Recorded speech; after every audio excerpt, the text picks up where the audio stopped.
newscast. Happy Friday. It was a warm day for us, and it's staying that way as we go into the weekend. Highs right around 80 degrees, which is near record-breaking warmth for this time of the year.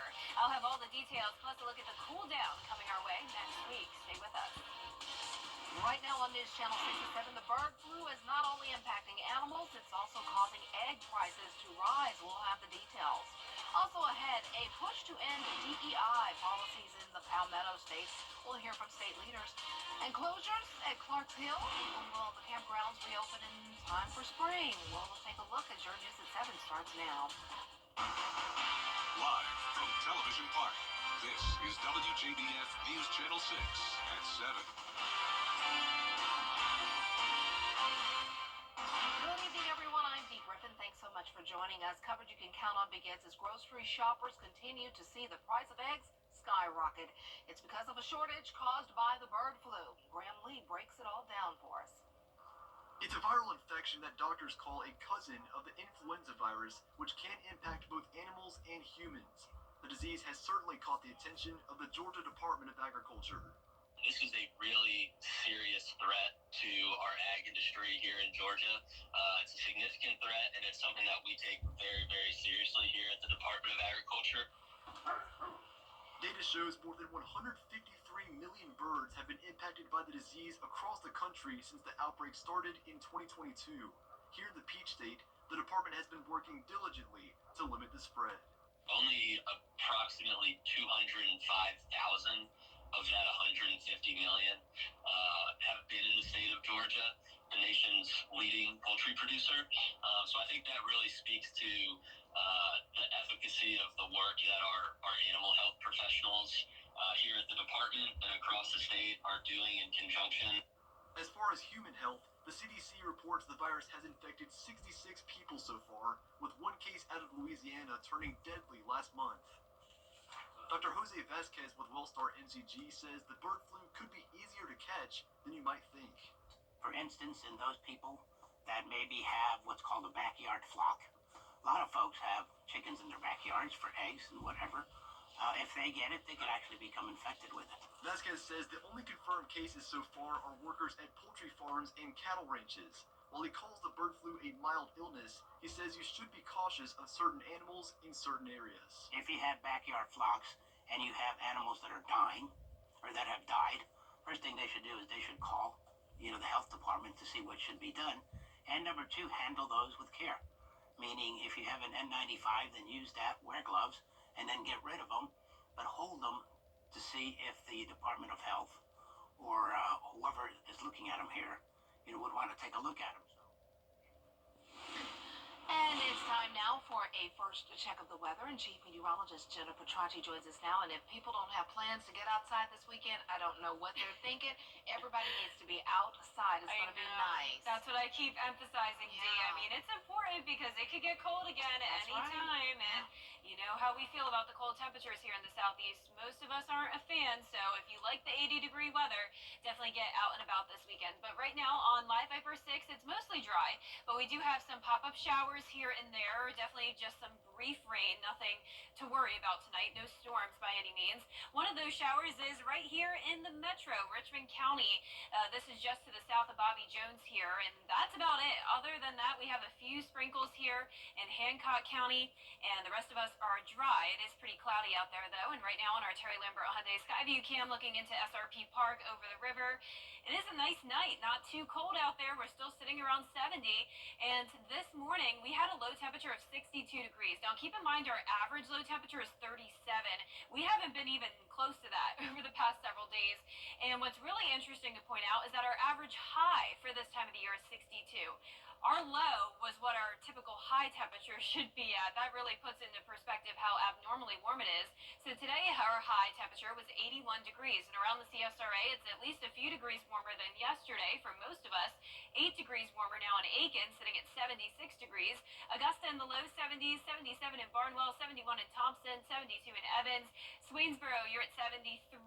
Gibson at 72. 71 and 70 in Crawfordville. So no 60s yet at the 7 o'clock hour.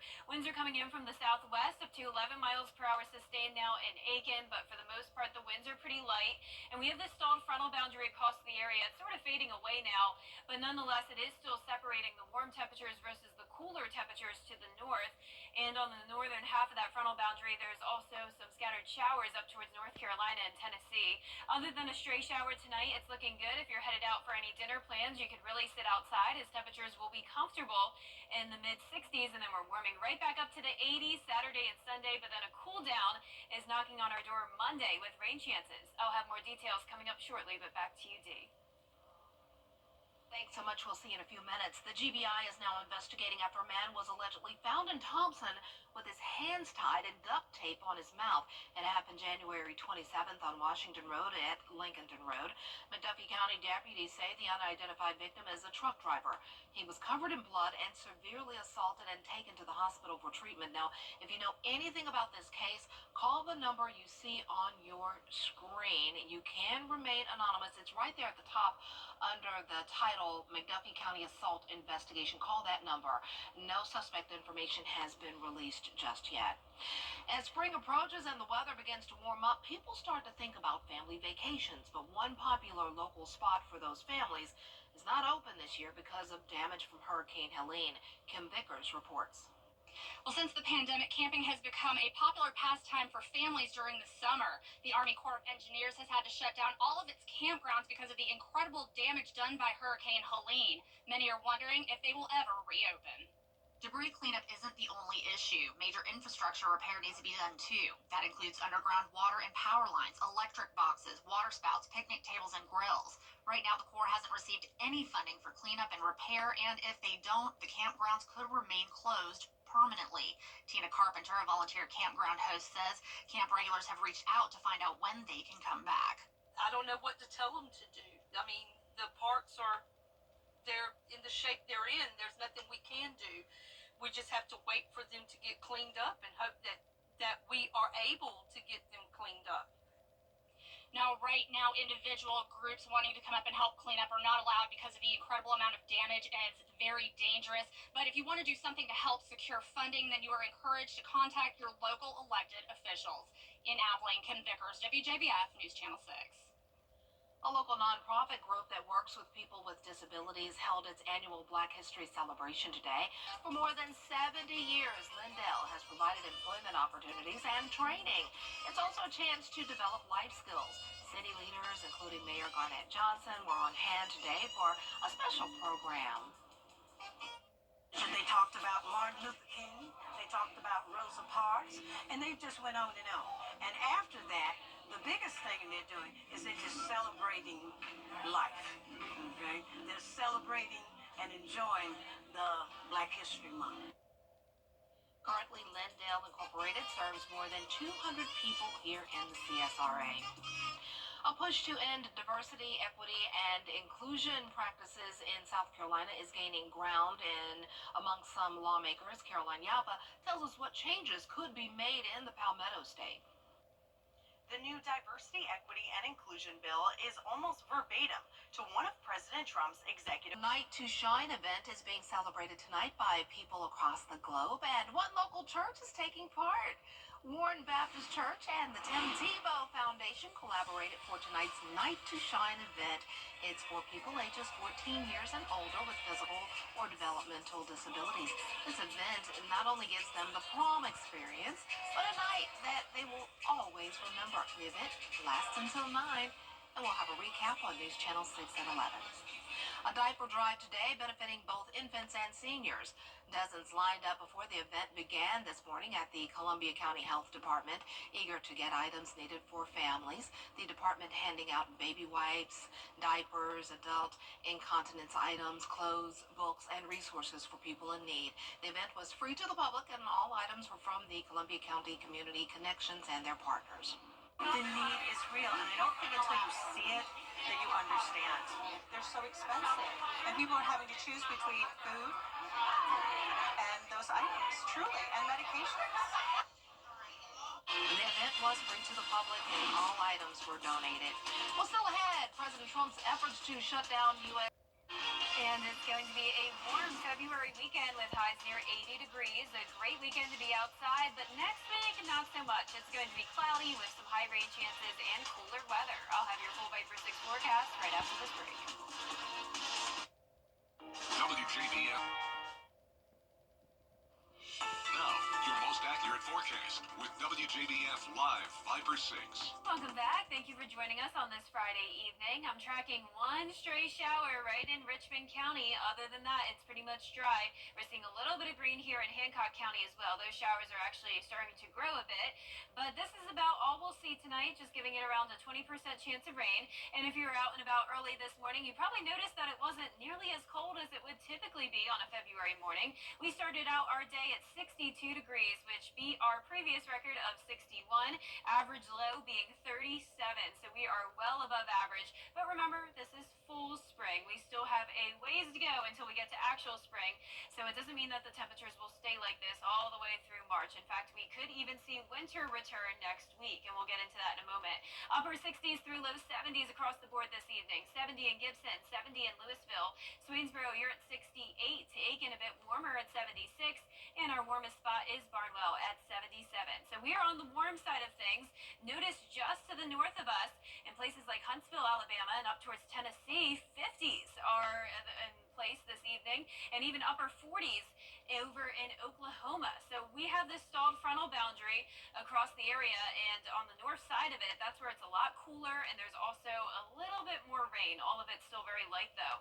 Our Terry Lambert Hyundai Skyview cam over in Aiken is showing a nice quiet night tonight. 71 degrees here in town, a southwest wind of 5 miles per hour, dew point of 59. And I have to say, it would be a great weekend to go out kayaking, and shout out to all the people who helped me find my kayak on Facebook. If you haven't seen that post already, definitely go over to my Facebook page. I was talking about how unfortunately my kayak got stolen, but it was found, all thanks to the power of Facebook. So thank you so much to David, Todd, and John for helping me find my kayak. Can't wait to pick it up tomorrow, and hopefully can use it on Sunday. It's going to be beautiful then as well. Highs right around 80 Saturday and Sunday with just a 10% chance of a stray shower. I do think we'll tie our record high set back in 1957 on Sunday, which is 81 degrees. So it's definitely typical for us to see an 80-degree day here and there around this time of the year, but not as long as it has been. It's been warm all week long, and tonight you can see just the possibility of a stray shower or two with on and off cloud cover. Fronts to the north of us, southwest wind behind that warm front, and then we'll have a cold front approaching the area on Sunday.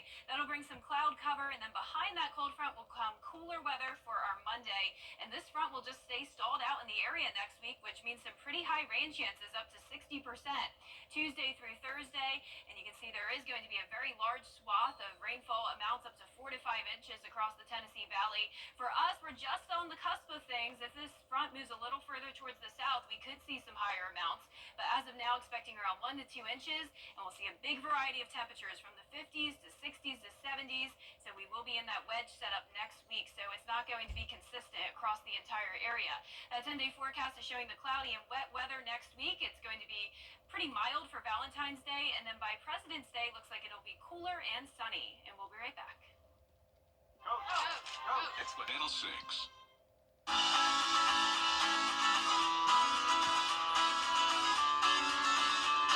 Follow News Channel 6 on Instagram. Just 2 more days until Super Bowl 59 kicks off in New Orleans. The Kansas City Chiefs taking on the Philadelphia Eagles for the Vince Lombardi Trophy, and the fans are going wild. And I've got to say, go Chiefs. Zareen Shaw tells us how they're gearing up for the big game. In just 2 days, the Kansas City Chiefs taking on the Philadelphia Eagles. Mahomes flings it. It's there! Hartman! Jackpot! Kansas City!